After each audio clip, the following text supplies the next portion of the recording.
Bonjour Marc et Caroline. Bonjour. Bonjour. Alors aujourd'hui on est au Festival du Bonheur. Alors j'ai envie de vous demander tout simplement, c'est quoi pour vous le bonheur? Grande question. Ouais, pas si simple.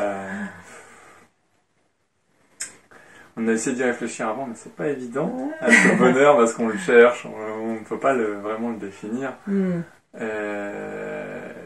y avance, je sais pas, ça va être... Moi en tout cas, ce qui me porte dans cette émotion du bonheur, ça va être la réalisation de ce qui est important pour moi, réalisation de mes rêves, donc réalisation de ce qu'il y a là, et se rapprocher aussi de gens qui vont avancer aussi dans ce rêve-là ou dans leur rêve aussi, et puis qui vont en fait incarner en fait quelque chose de joyeux, quelque chose de positif, dans la joie de réaliser quelque chose, quoi. Ok. Moi j'ai une vision assez similaire du bonheur, parce que pour moi, très personnellement dans ma vie, le bonheur c'est de pouvoir faire ce que j'ai envie de faire, vivre ma vie telle que j'ai envie de la vivre, en ayant la liberté de faire ce que j'aime faire et en ayant la possibilité de respecter mes valeurs. Et c'est vrai que c'est ce vers quoi on tend avec notre projet commun, et je pense qu'on n'en est pas loin. Vraiment. Alors spontanément et peut-être un peu plus concrètement, est-ce qu'il y a des actions que vous mettez en place pour essayer d'être le plus heureux possible, ou revenir à un état de bonheur quand ça s'échappe un peu? Ouais, ça a été dans en retour, comme disait Caroline, à des valeurs, des choses vraiment importantes que je n'avais pas dans ma vie, et me dire que c'est à moi de faire en sorte qu'elles y soient, quoi. Donc ça a été changer de métier, informaticien, passer au massage, et ensuite d'avoir un cabinet mobile. Ça est encore une dynamique qui m'apporte de la joie. Et faire des choix quotidiens, apprendre toujours tiens, comment mes valeurs je peux les appliquer au quotidien, donc dans la simplicité, dans l'entraide, dans l'écologie aussi, dire tout va mal, mais non, en fait, si je fais des choses qui vont bien, je souffre plus de ce monde-là qui va mal, je suis heureux de participer à quelque chose de créatif et positif. Et avec Caroline, on s'est bien trouvé là-dessus. C'est vrai que pour moi, on va dire que le premier pas vraiment vers le bonheur, ça a été de quitter un mode de vie qui ne me convenait pas forcément et qui était plutôt contraignant, et pour pouvoir... déjà me trouver, partir à la recherche de moi et de ce qui pouvait me rendre heureuse, parce que finalement quand on ne sait pas trop qui on est, c'est pas évident de tendre vers le bonheur, quoi. Donc voilà. Super. Et si vous aviez des outils ou des choses que vous aimeriez transmettre, peut-être aux plus jeunes, des choses à apprendre, selon vous, est-ce qu'il y aurait des choses à apprendre pour essayer d'être le plus possible dans cet état de bonheur, ou tendre vers ça? Déjà, là, je pense que par le biais du massage et de tout ce qui est développement personnel, donc là c'est le domaine de Marc, je pense qu'il y a quelque chose d'intéressant à faire justement avec les jeunes, parce que souvent on commence à se questionner sur soi quand ça va pas, et peut-être que pouvoir permettre j'allais dire aux personnes en construction, on est en construction toute sa vie, mais dès le plus jeune âge, de prendre soin de soi, ça peut peut-être aider à arriver un petit peu plus vite à accéder au bonheur, je sais pas. Tu veux rajouter quelque chose, Marc? Dans les conseils, c'est faut pas lâcher ses rêves, quoi. On est des fois le seul à y croire, puis après on trouve des personnes qui vont nous aider dans cette réalisation.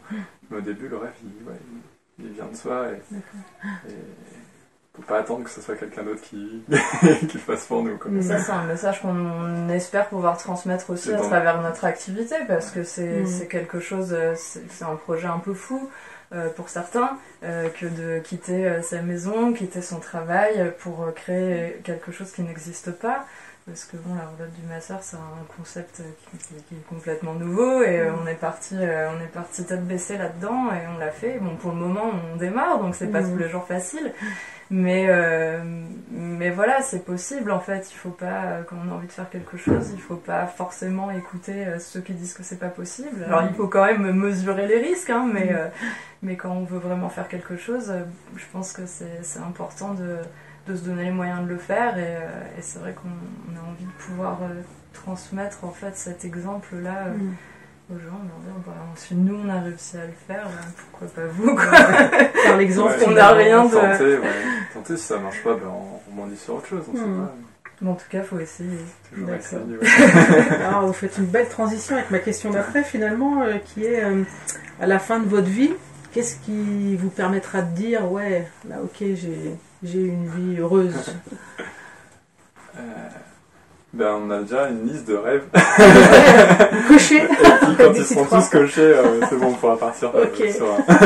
Voilà, je pense qu'on peut pas forcément réaliser tout ce qu'on a envie de faire, tous les projets, tous les rêves qu'on a à faire, mais enfin, en tout cas, je pense que ce qui est important, c'est surtout de pas avoir fait des choix ou des choses qu'on regrette d'avoir faites. On peut peut-être pas tout faire, on regrettera peut-être de ne pas avoir fait certaines choses, mais je pense que c'est essentiel de faire en sorte de ne pas être dans le regret en fait. Est-ce qu'il y a des personnalités qui vous inspirent? Alors ça peut être des personnalités connues ou des gens du quotidien. Est-ce qu'il y a des gens qui vous ont inspiré ou qui vous inspirent? Bah, tout le monde, enfin je sais pas comment dire, mais en exemple ou en contre-exemple, je pense vraiment qu'on se construit et on grandit avec toutes les personnes qu'on a pu rencontrer d'une façon ou d'une autre. Donc je sais pas, moi je saurais pas donner d'exemple en particulier. Ouais. Et après il y a des grands penseurs ou des écrivains, mais qui sont venus confirmer mais des rencontres. Des petits individus sur notre route qui m'ont donné confiance en fait qui m'ont dit tiens on vibrait en fait sur la même valeur, la même réalisation de vie, des trucs et ouais c'est se dire lui il l'a fait, bah, c'est possible aussi pour moi quoi. Après en philosophe moi je lis pas beaucoup. Non il n'y avait pas de... Moi c'est vraiment surtout les rencontres en fait, les personnes différentes les personnes, Il y a un moment, il y a quelque chose chez cette personne qui vient faire écho, même si la personne est différente, elle fait des choix différents, mais qui vient faire écho à ce qu'on a à l'intérieur et qui dit c'est possible. Alors, non, j'ai pas envie de devenir comme ça. Aussi, c'est ça. C'est aussi un des personnes qui sont capables d'être vraies avec leurs échecs aussi. Savoir, tu vois, ils regrettent, qui sont capables de communiquer ce que eux n'ont pas su faire. Et toi à côté tu te dis pourquoi j'ai pas envie d'être comme toi dans 20 ans et du coup ça prend en trip aussi se dire merci merci d'avoir échoué et puis d'en tirer une expérience en fait. Et de le transmettre surtout Okay. S'il y avait une citation, est-ce qu'il y a une citation qui vous accompagne ou quelque chose que vous aimez particulièrement, une citation que vous aimez particulièrement ou pas? Il y en a sûrement, mais là elles me viennent pas en tête et c'est là que je me dis j'aurais bien fait bien. Il n'y a pas de problème avec ça. Non, là je suis sûre qu'après, dans quelques minutes ça va nous revenir, on va faire mince. Et ben on reviendra. Il n'y a pas des trucs qu'on se dit des fois pour se motiver, une phrase qui reviendrait. Je sais pas, là comme ça me vient pas. C'est pas grave. Alors peut-être juste pour conclure, s'il y avait 3 mots qui vous viennent comme ça spontanément quand on dit bonheur, le bonheur, quels pourraient être ces 3 mots qui vous inspirent vraiment le bonheur? Alors moi le premier qui me vient c'est la liberté. Ouais. Moi le premier c'était la joie. La joie. Il nous manque un mot commun. L'amour.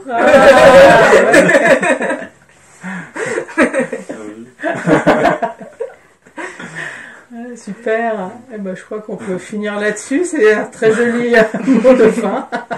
Merci beaucoup pour cette interview. Super. À bientôt. À bientôt. Au revoir.